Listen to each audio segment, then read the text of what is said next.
Hello everyone, welcome back to Rolling Solo. My name is Adam Smith, and we're going to pick it up exactly where we left it off in the last video, part number 2. We had the banner spear move on top of this hatch right here, which then revealed this tile full of all kinds of eels and lurkers. We know that they're ravaging the ship below. We're going to have to talk about a lot about what's going on here so you have an understanding of what I'm up against. But first, the easy stuff. The banner spear currently stands on the hatch, as you can see, and for 1 movement point I can move from the hatch to any of the 3 hexes at the top of the tile up there. I can also spend 1 movement point to move back to the hatch hex. So what are all these lovely individuals doing inside the bottom of our boat in the hull? Well, they're trying to put holes in it. And their objective, or at least the eel's objective, when they can't find focus or a target for their attacks, they're going to start attacking the boat itself. And there's some equations inside this scenario as to how much damage an eel has to do to a particular hex to turn it into a water hex. And as you can see right now, there are 2 water hexes currently on the ship. If we see a total based on an equation, as I mentioned, of 11 water hexes on the hull of the ship, we have failed the mission. So we do not want that to happen. We're going to try to slow those eels down. We also know full well from earlier on in the other parts that the wave throwers, these 2 in the back, every once in a while they have cards that could potentially trigger more eels. So it becomes an interesting situation of who do you deal with? The ones spawning the eels themselves, or that giant elite lurker claw crusher at the very front that is a total of 13 health, targeting 2 people at once. It can injure us, and it has a shield value of 2. So as I mentioned, the eels are going to be busy trying to destroy different hexes of wood inside the hull of the ship. They have a regular attack of 2. Of course, their modifier deck can make that worse for us. And based on the actual equation in the scenario, once calculated for our level of characters, this is going to be a total of 6 damage needed for an eel to break through 1 hex worth of wood, and essentially the water will flow in and we'll place a water tile on that hex to signify it has flooded through. Again, if 11 total show up, we lose. So not too bad in order to get your head around what we're actually trying to accomplish here. However, the strategy in this is going to be quite interesting. And what I'm going to do for the first round, and of course I have no idea what these enemies are going to pull on me once I get down into that hull, but essentially I'm going to try to get both of my heroes down into the hull area, and we're not going to actually focus on attacking that elite first. We're going to go after the 2 eels that are left and right closest to the entryway we're coming in. So I'm hoping to come in over here somewhere and be able to make long range shots at that eel over there and this one over here to basically lighten the amount of them beating the ship up, and I'd like to try to slow that down. And then of course we know over time those large wave throwers in the back that constantly are going to be spawning eels are going to move closer to us slowly. They don't move very fast, but as they move closer to us, this could actually be an advantage for the banner spear to try to take them down. So I think once we get 2 eels out of the way, if I can make that happen, we'll put all of our focus then on the elite, and we'll wait for these 2 wave throwers to come up close to us and just cross our fingers they don't constantly keep spawning eels on us. So here are my 2 initiative cards I've chosen for the banner spear and the drifter, 21 and 32. Now we're going to go over to the enemies and see what initiatives they've got. Not looking forward to this too much because this is probably where everything goes south, but here we go. First one is Crippling Claw. That does not sound good. There's going to be some poison involved, moving and attacking. Really, all of that sounds bad. And that's going to actually be for the elite. We've got the Lightning Eels. We'll flip that over. Ooh, Hasty Assault. So they're going to be moving and attacking, but in this case, if they can't find a focus, they're going to start beating up the ship, so that's not good. And a 5 on the initiative, which is pretty aggressive. And then this one here, 36, is Crushing Crest. Wow, so everybody here is moving and attacking. This could be a pretty rough one. Now here's something that I didn't specify exactly correct at the beginning of this video, and that's the fact that it's not just the eels that are going to be attacking the ship. If a particular monster can't find a focus or can't make an attack, any monster on the ship is going to actually attack the hull. So we are going to have some serious issues if we're not actually down there doing anything, because as you can see right now, we have 4 eels in play, and all of them are activating right now. They all have no focus. They can't do their attack that they want to do based on their modifier card, so all of them are going to attack the ship, and we're going to have the exact same problem later on with the lurkers. Even if they find a focus, if they can't use their attack that they're given, they're going to attack the ship. Same with the claw crushers. So this actually exponentially gets more difficult, being that all of them are trying to see this ship sunk. So currently there are no heroes down in this hull area, so there's no focus that can be found. So because of that and the fact they also have attack on their cards, they are going to go ahead and they're going to attack the hull. So they are hitting each of them 1 space, and of course I can pick whichever hex I want adjacent to them. So I've got this one right here attacking this space. I've got this one here attacking this space, which literally has one of the wave throwers on it. So if you ever see damage next to one of the creatures on the board, it's not for the creature, it's going to be for the hex itself. I may have to move damage around as the playthrough goes around, so we'll see how that works. And then I've got 2 damage on this hex next to this one, and there's 2 damage hiding behind this wave thrower for this particular eel. So we've now activated all of the eels, and as you can see right away, the reason I want to go after these eels really quickly is because this is going to become a very routine thing for them. So the Banner Spear is going to activate next. I'm going to go ahead and use the bottom section of this card right here for its move action, top left-hand corner, versus the actual ability on the card itself. That is going to allow me to take the Banner Spear from the hatch that she is currently on. I can place in any of these 3 spots right here. So I'll place it here, and then she's also going to move an additional 1 space right here. This is also going to keep me at distance away from the elite, who is probably, based on looking at his AI, going to come over and try to hurt me. But I've got a plan, and I need to try to take out some eels, so I'm not too concerned just yet. We'll see how this goes. Next card I want to use is this one here, the Javelin. So it's an attack 3, it's a range 3, and it's going to push the wind element up.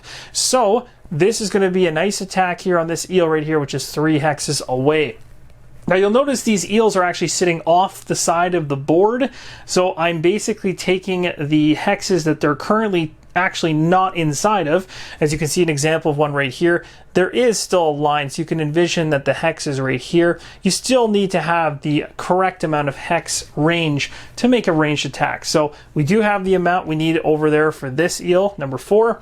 So I'm going after it. We got a 3 attack, that's pretty good. We only need 2. But just before we go to the modifier deck, we have some flavor text to read as we reached one of the hexes in the hull space, one of the 3. We move through it. It says you race below deck and you find your worst nightmares have come true. The creatures are ripping massive breaches in the hull and the frigid seawater is pouring in. They are determined to cast you and your pathetic wooden creation down into the icy depths.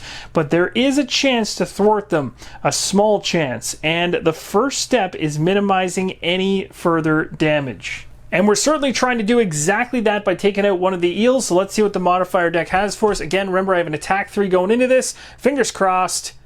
Ouch. Okay, so that brings it down to a 2, but good news, the eels are 2. So we are completely fine. That eel is going to be killed off. So this eel right here has been shot. The wind element is also going to go all the way up to the strong column. Next up we have the drifter, who's going to do something to deal with these eels as well.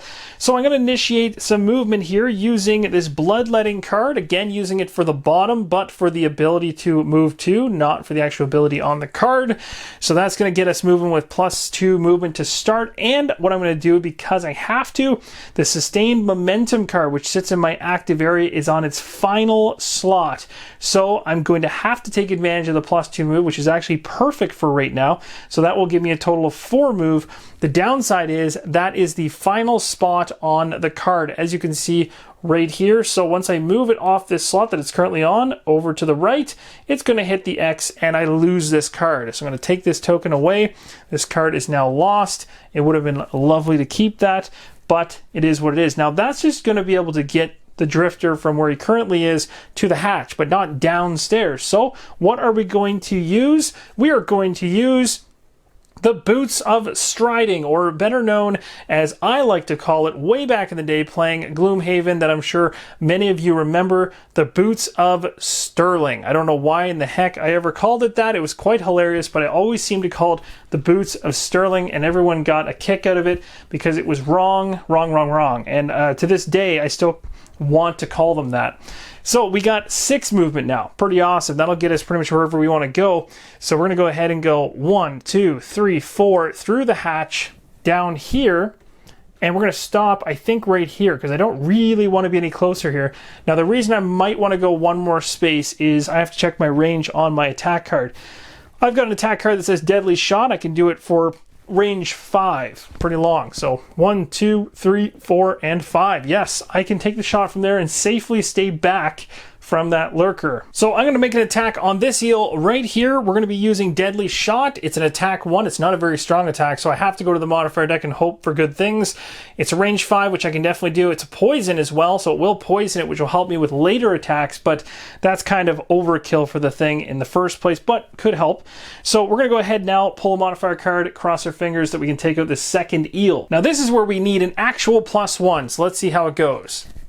There we go, like that. I know in part number 2, there was multiple times I wanted good things to happen, and they didn't. So finally, something is going my way. So that worked out perfectly. That's a clean kill on the eel, and these guys are going to regret ever messing with the hull of my ship. So this eel is out of there, and things are starting to thin out, which is quite nice, and I kind of saved this hex, at least, from any more future torment from the eels. And that's going to do it for the drifter's turn. Now we're going to go ahead and initiate the wave throwers. Now this is really interesting. They have a move +1 and they already have a 1 for their movement. So they're going to move 2, trying to get as close to us as possible. They're not going to be able to pull off an attack, but they can certainly find a focus and certainly try to move to get to us. So they're going to go ahead. Now, again, they're not going to be able to attack us, but they certainly can attack the hull of the ship, hence the problem we have going here. So this guy here is going to go 1 and then 2, and you can see is just a little too far away to be able to actually attack one of our characters. And again, both of these wave throwers are normal. So this is number 1 and this is number 3. So the 1 always activates first.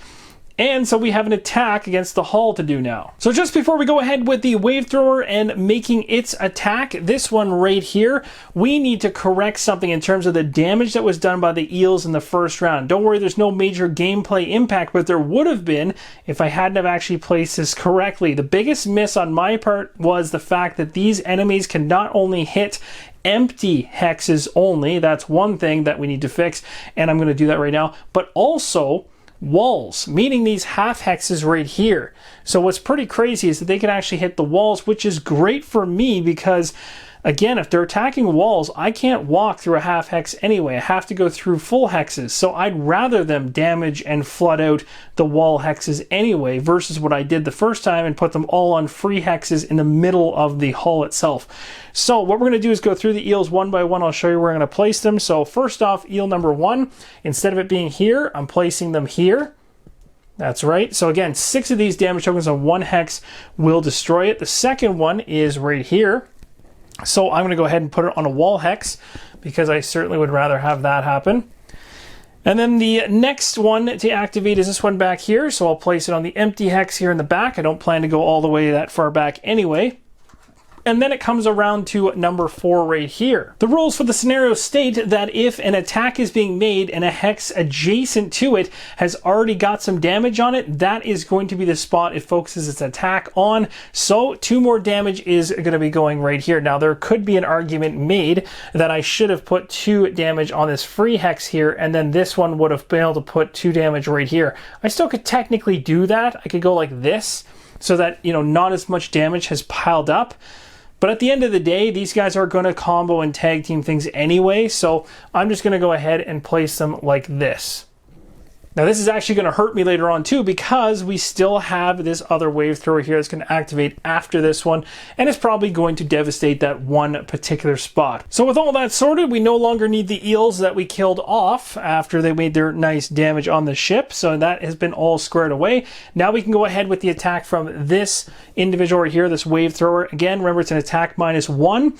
I could basically have it doing an attack right here against this space, this wall, and we have to go to the modifier deck is currently a -1 and its base of +1 or just 1 is 0. So unless the modifier deck gives us anything else, nothing's happening. So let's flip over a card for the wave thrower number 1, and there you go, it's a 0. So yes, no attack whatsoever. But the second one is going to activate now, or I guess in this case number 3. It's going to move twice, so 1, 2, as it can find focus, but it can't make its attack, and it wants to. So again, this one's going to attack with 1. And then it's going to be a -1. So we're going to go to the modifier deck. If we see a +2, that is enough to sink that tile. Hopefully that doesn't happen. And by tile, I meant hex. Let's see what we get. -2, look at that. So there's no attack whatsoever happening there. So that's a good thing. Last but not least, we have the elite going. This is probably going to be painful. So it's a crippling claw. The first thing it's going to do is move. This thing doesn't have range. It's going to try to get up close to us and make its attack, which it definitely can. It has a movement of 3, which is way more than enough. So in order to get up close to us, its focus, which I guess doesn't matter in this case because it will move into the one space to be able to target both. That's what its priority is trying to do there, and it will be making an attack against both. The first individual to get attacked is going to be the banner spear, as the banner spear went earlier in the round. This is not going to be fun. So the attack from the elite is going to come at a 3 towards us, but it's a -1. So it's coming at us with a 2, and it has poison attached. And unfortunately, it's not just poison. There's also this condition right here, which is listed as injure, but this is an early prototype build for this particular creature. And as that symbol denotes, as you can see there, the gray hand, that's disarm, which means we'll be disarmed and poisoned by this one, which is not looking to be a good thing. So let's go ahead, flip over the card and see how the attack goes. Again, we're going into this at 2. We'll see what happens. Okay, so it stays at 2, so at least that is a positive. So the banner spear will take that damage, so the 7 is going to drop down to a 5. And the banner spear now has a disarm and poison condition. The exact same attack is coming the drifter's way. Let's see how this goes. Oh no, made it even worse. It's now a 3. The drifter's got those conditions as well now, and is also going to drop from 10 down to 7. That's a pretty big hit. End of the round, so we're going to go ahead and move these elements down 1 slot. My drifter only had 1 card remaining called Crushing Weight. It was this one right here, so I'm going to go ahead and definitely short rest so that I have the cards necessary to get going here on the next turn. Plus, what's kind of rough about this is the fact that depending on what I get in my hand, I could set myself up quite nicely, but remember, disarm stops you from doing any attacks. So really this next round is going to be all about just buffing and trying to heal and get ready to do something later and hope that this doesn't happen again. So I'm going to go ahead and draw 1 card out of my pile here. We'll see what we got.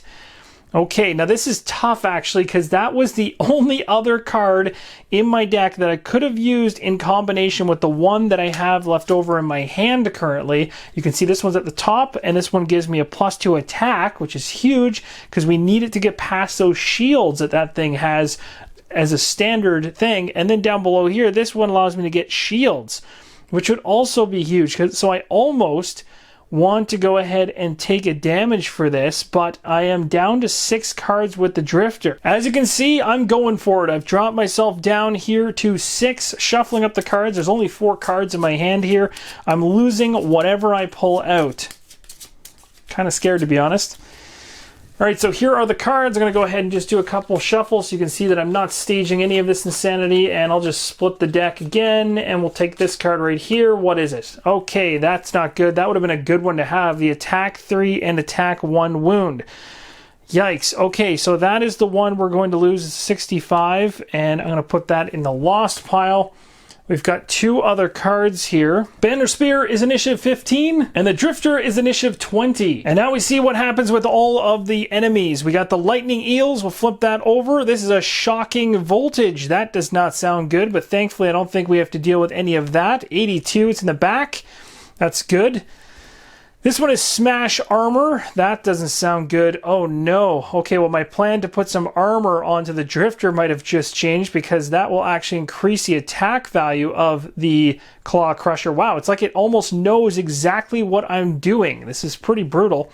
So this one here is 58, and next up we've got Distant Wave. Oh my, they're hitting us from long range. Oh, we are just getting absolutely pummeled right now. All right, so we're starting off with a Banner Spear. I'm actually terrified. I have no idea whether or not we're going to be able to pull this off. And first off, I can't do any attacks, so one of my cards is just going to go right in the discard pile right away, because I can't use it for an attack, whether it's the ability or the attack default value.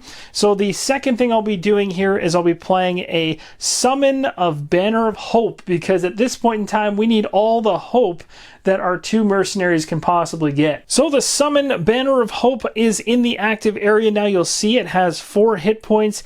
It literally stands still. And all it does is any allies in range 2 perform a heal 1 on self action at the start of each of their turns. And why this is important is because I'm going to be able to heal off the poison, not unfortunately from the Banner Spear who just summoned it, because it won't be the beginning of her turn, but it will actually heal the poison off the Drifter. Again, anything at this point that can help us that way, plus be able to heal us as we probably get cornered or have to run out of the hatch. Either way, this thing should hopefully provide a little bit of healing in what's a lot of damage to come. So to keep this particular summon safe, I'm going to place this in the back here like so, and this is going to definitely be within range 2 of these 2 characters to be able to help them out as time goes on, so long as I can keep it alive. So we have our Banner of Hope behind us now, and that essentially ends the Banner Spear's turn. Not exactly the best turn ever, as you can see, but we're working with what we got. This elite is absolutely brutal. The next individual to activate is going to be the Drifter. The heal 1 that we got from the Banner of Hope is going to heal away the poison at the start of the turn for the Drifter, so that's a massive plus. Again, the Drifter is not able to do any attacks, but has definitely lined himself up to do some healing and help out the Banner Spear, who is down to 5 health. It's actually really unfortunate how this all panned out, because I really wanted to put a massive heal of 5. That would be 3 from this card called No Remorse, plus the 2 from this card onto the Banner Spear to bring her from 5 all the way back up to 10, which would have been huge. But guess what? She has poison on her still and wasn't able to get it off before her turn was finished. So all my heal would do is get rid of poison, and I would waste a complete 5 heal. So it's better for me to actually give the heal to myself than it technically would be to give to the Banner Spear. And one other thing I want to correct is the fact that the Banner Spear went first in the round and her turn was done, and it was at the end of her next turn, that is when the disarm was supposed to come off. So again, she wasn't able to attack this last turn, so disarm now comes off of her and she'll be able to attack. The Drifter is going to have the exact same thing happen when he's finished his turn. So I'm going to go ahead and play this top section here, heal 3. It's going to be for me. I'm going to boost it by 2. That's going to allow me to move myself from 6 all the way back up to 10, which is going to help me out a little bit. This card will go into the discard pile. The other card that I have, which I thought would be super useful, is this one right here to gain shields. It still would be really useful, and I might actually play it, because I know I have 2 ranged attacks coming at me potentially, but actually the Banner Spear initiated earlier in the turn and will be the focus of those ranged attacks. So really, by putting this on me, it's actually hurting me, because the Claw Crusher, who's right up against us right now, has a ability that states that it's going to give double, or it's going to take an attack value of 0, and then you take the shield value of the enemy it's going up against and double it, and you get that on top of your attack. So in other words, it's an attack 0 that's going to turn into attack 2 just because I'm wearing armor. So I'd rather not put this armor right now. So sadly, this is going to go in the discard pile because all that's going to do is buff up the Claw Crusher's attack to ridiculous numbers. And being that it's the end of the Drifter's turn, Disarm is going to be removed, so they'll be ready to actually do some attacks next turn. But we have a whole wealth of problems to deal with this round thanks to that Disarm for both of our characters, and the very first enemy that's going to be activating is going to be the Wave Throwers, which are the ones doing some damage from distance. So this Wave Thrower right here is going to be attacking the Banner Spear closest unit to him, unfortunately. So what's going to happen here, it's a range shot, definitely within range, doesn't need to move whatsoever. It's an attack +1. The Wave Thrower, the normal Wave Thrower, has a base of 1, so it's already at 2. Worst is the fact that the Banner Spear is also poisoned, so that makes it an attack 3, and then we're going to the modifier deck. This is a whole bunch of potential pain coming to the Banner Spear. Oh my gosh, so it's up to a 4. The Banner Spear has certainly seen better days, has 5 health. I could literally take this entire attack, which I probably will, to drop me all the way down to a single point of health, so I don't have to get rid of any cards, but that's super dangerous, and we really need to get healed up here. But not so fast, because there's another Wave Thrower, and this Wave Thrower right here can also make an attack 1, 2, 3, 4 to the Banner Spear, again being the target of this attack, which is really unfortunate. So another one coming at, and again it's going to be a 3 to start. Pretty much the only thing that can save me from having to burn a card here is if we get the null. That's probably not going to happen, but you never know. Nope, it didn't happen. So we are going to have to take 3 damage. In this case, I don't want to take the actual damage, so I'm going to have to unfortunately burn a card. Out of the 2 cards that I have in my hand currently, the one that I think I'll get rid of is actually the stronger attack on the right there, because I do like the wound that I get from the other one. Plus, I think it's easier to pull off, being more grouped together like we are right now, and the wound would help us as turns go on, whereas Muddle just helps us for the next round. So I'm going to go ahead and get rid of this card right here. Now, unfortunately, again, we're going to have an attack coming at us, but this Claw Crusher is going to hit both of us. It targets 2. This is so brutal. My poor Banner Spear is just getting absolutely devastated and regrets coming down into this area. So again, he has individuals right up next to him. He targets 2, so both are going to get attacked. We'll start it off with the Banner Spear first because initiated first. The attack is a 0, but the actual Claw Crusher is a 3 out of the gates. If I had any shields on me, it would go up higher. I am poisoned, so it goes to a 4, which is already ridiculously high. And now we go to the modifier deck. This really isn't starting to sound very good. Oh yeah, that's a 5. That's a lot of damage. Can't take it either way, so I'm going to have to ditch the last card in my hand to keep myself alive. And guess what actually comes back at me? This is kind of brutal, but yes, I am disarmed again because as a standard, the elite disarms you every single time it attacks you. So in hindsight, this was a massive oversight on my part because I could have put some movement in to try to get away from this thing. I shouldn't have sat so close to it because it was absolutely devastating. However, it did still have a lot of movement. Even if I tried to run away, its base movement is 3. So I mean, even a really good aggressive move, it still would have chased me. So I don't think I could have moved myself at a position to make things any better either. The second attack coming from the Claw Crusher to the Drifter, although the Drifter's not poisoned, so this attack is just going to be a 3 to start, and we'll see how much worse this gets. Here we go. Let's find out what the modifier deck has for us. A -1. Okay, so that helps a little bit, so that is just 2 damage. We will definitely just take the damage there. We'll drop ourselves down from a 10 to an 8, and then unfortunately witness ourselves become disarmed again. Last but not least, we have the Eels. As you know, stated right on the stat card itself, it says they can only enter water, so they could actually move into that water area. But the thing is, again, it's all based on the focus of their attack. They're not going to move basically sideways or backwards away from a focus. They'll just stay put. So only if the water was actually going to get them any closer to us would they actually start moving along. Instead, they're going to stay exactly where they are, and they're going to attack the hexes that have damage around them. So another 2 2 damage is going to appear right here. Again, 2 away from another water tile. And hiding behind that wave thrower is the other hex, and this one's going to get hit for 2 damage as well. Again, I should have done this 2 first and then 3, but because they were attacking separate hexes, because their focus is on hexes that have damage, I'm just resolving both of them quickly here. But that hex right beside the 2 is going to become flooded. And now we have a total of 3 holes in the hull of the ship. The wind element is going to wane down for the end of the round. The lightning eel deck will need to be reshuffled. The banner spear also needs to short rest, as I have no cards in hand whatsoever, so I'm going to do a quick short rest right now. I could long rest, but sitting still right now is not a good idea. So I currently have 5 cards left in hand, so it's getting pretty tight. Let's go ahead and reveal one to lose. This one is, oh no, at all costs, and it's a heal too. That's really bad. Now let me just double check the rest of the cards here. Is that the last heal card I have? Yes, it is. Oh my gosh, and I can't even keep it. Because if I literally keep it, I will kill myself trying to keep the only heal that I have.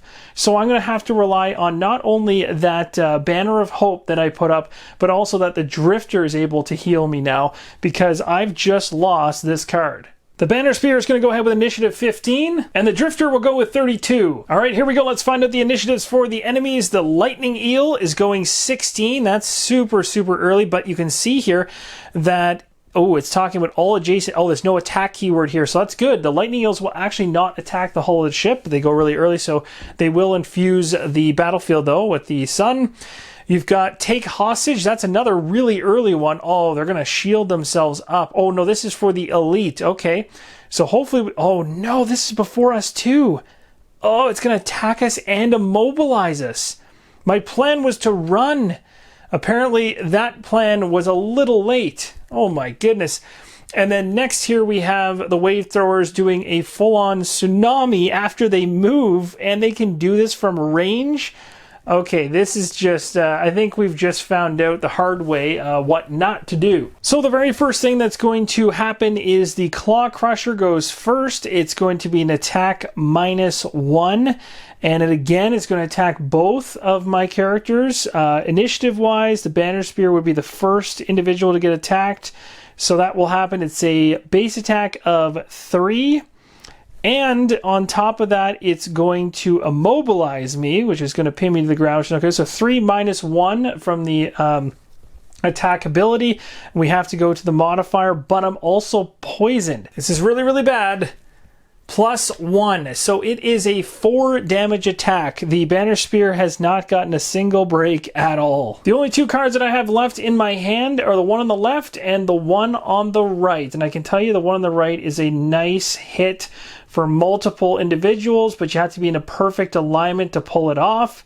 Doesn't seem like that's probably going to happen, but I think based on the fact I have such a little amount of cards, I have to hold on to it because I need to do as much damage probably with the Banner Spear as possible to hopefully allow the Drifter to clean up the rest of the mess that I've made. So I'm actually going to ditch this card right here. This is a tough choice because this is a really good card for movement as well as long-range attacks. It's a tough one either way. The Banner Spear is also immobilized. Now for the Drifter, this attack is a -1 off of 3, so it's 2. I'm not poisoned, so we're going to the modifier deck to see what happens.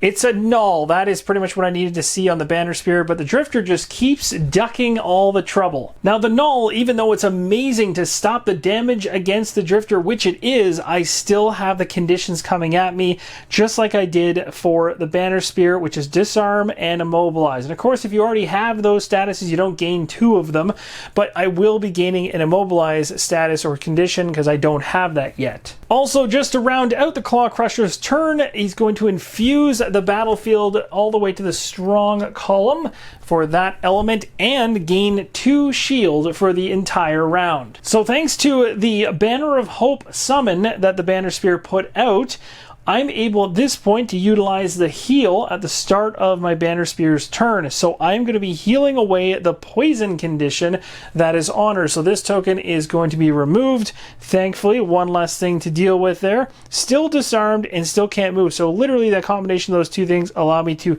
not move and not attack, which are pretty much the primary things that I can do in this game. So both of my cards can go right to the discard. With the Banner Spear's turn ending, the conditions disarm and immobilize can now be removed. The eels will activate next, and yes, one of the eels can move and is going to move trying to get closer to a focus. So this eel is going to move into this water space like so. That's as far as that one can go.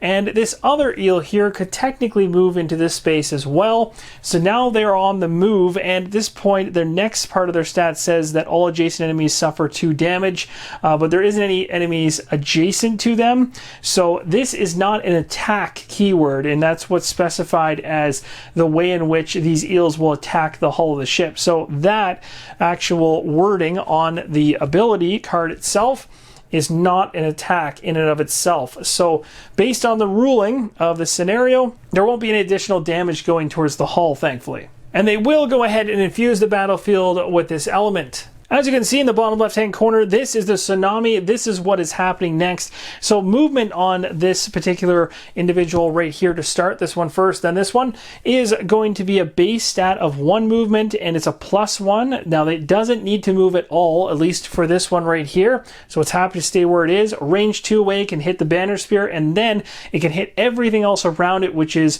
the summon and also the drifter. So it's going to be hitting all of us.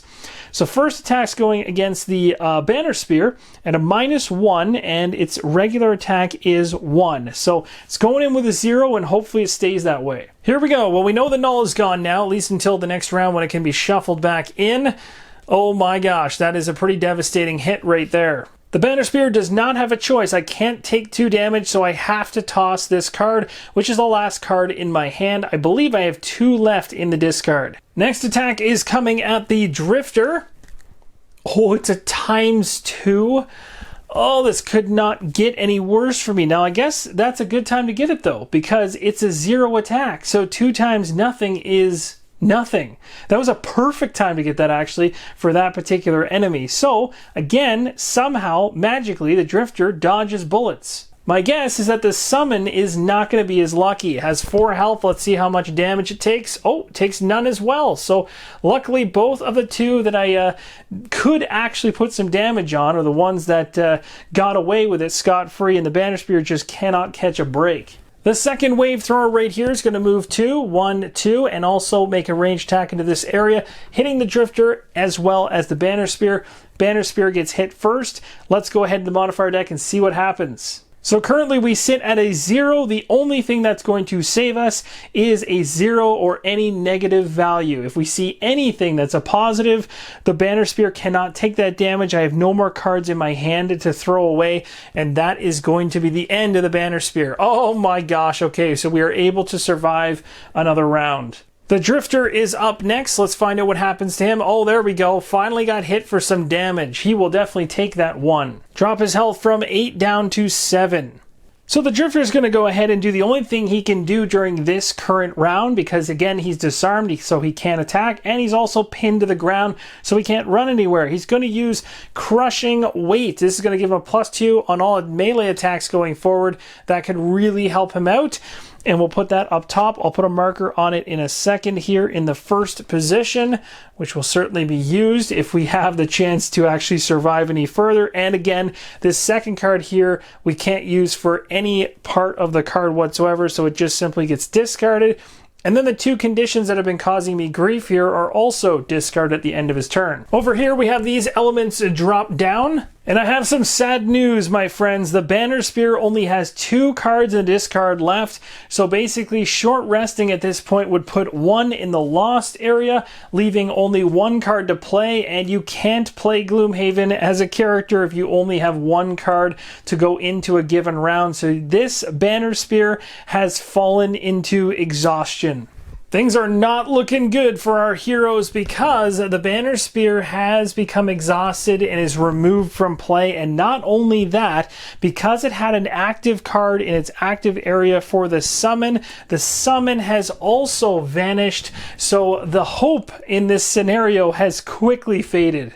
After a round that saw a null come out as well as a ×2, we know we need to shuffle this attack modifier deck for the monsters. The Claw Crusher deck also needs to be shuffled. The Drifter only has one card left in his hand, this one right here, so I have to go ahead and shuffle my discard pile. So I got 3 cards, I'm going to give them a shuffle. We're going to grab one at random, and then we're going to go ahead and decide whether we want to burn any HP to keep it.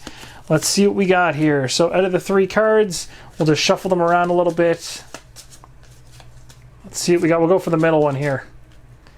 What is this one? This is an attack 1, range 5, poison. Oh no, this is the one I need. I need this. This, I think, is the only one that has big time movement, except for this one, but it's a full-on lost card if I do it. Oh, no matter what I do here, I'm in trouble. So I think I'm going to go ahead, take this out of the pile, take an HP hit in order to shuffle these 2, and pull one of these 2 out, because I want to keep that other one. So this is what I'm losing. Actually, this is not too bad, but it is a heal, so that's kind of a hurt right there. I definitely needed that. I was hoping to be able to hold on to it. So the Drifter, with his final breath here, probably in this round or next round, is going with a 23 initiative. What kind of fun do these guys have coming at them? The Eels are going to go 35. They're definitely going to be hitting the decks. And then the Claw Crusher is going 60. It's going to be, oh my goodness, it's going to be able to actually consume this leaf element to gain poison and wound on its attack. So there's another reason why I wanted movement so bad, is to get the heck away from that thing. And this one over here, Twin Claws, is going to do attacks very close by and also move. I don't think I can get away from the death that's coming to me. Now remember, I could have gone back up through the hatch and back up onto the main deck at some point during this. That could have also been another strategy as well. It doesn't say once you move down into the hull of the ship you have to stay there. The downside is if they can't focus on you or attack you, they're just going to devastate the ship. So you would just be burning time in that case. So the Drifter gets to start this round off, and I can tell you right now, I know that I've nailed my coffin shut here. There is no way I'm coming out of this thing alive at this point. Going for the elite, or at least trying to get around it, was the worst thing ever. I didn't realize how absolutely brutal that thing was going to be to us round by round with its conditions. Plus, some of the conditions that were hidden and came up through the ability deck were pretty harsh. So going into this round, there's only 2 strategies for me, really. One would be to draw this out and run back up through the hatch onto the main deck and go loot a whole bunch of coins. Now, this isn't part of a campaign play, so I'm not going to go ahead and do that, although you could technically do that. But I also want to let you know that the elite is a movement of 3 standard. So even with a nice long run, like a move 4 or whatever, he would eventually chase you down and kill you. Or you're just going to exhaust yourself from running around like a fool. So either way, I'm in trouble. So the long way, or the short way of doing this, to avoid the long way, would be for me to run straight into the horde and just see if I can survive. It's probably not going to happen anyway. So I'm going to go ahead and use the bottom portion of this card here for move 4, and I'm going to move. I'm going to move 1, 2, 3, and 4. This is going to be a bad way to make this next attack because it is a range 2 attack, which is good because I could pick 2 targets, so I could potentially pick this guy right here maybe and one of these guys. I'd probably pick the 2 that are not beside me because then I'm not disadvantaged. I don't want to have to draw 2 cards and pick the worst of the 2. So I'll do that. Let's do Draining Arrows, attack 1, range 2, target 2, and muddle. Let's do that. Again, remember, this is a ranged attack, so the worst thing about this, I'm just realizing right now, is if I use it for range, I can't get my +2 boost that's on the card in my active area. Ugh, I kind of want that. But the muddle's nice too, because it keeps all the pain and suffering coming my way later on. What's more worth it here? I don't know. I really don't know.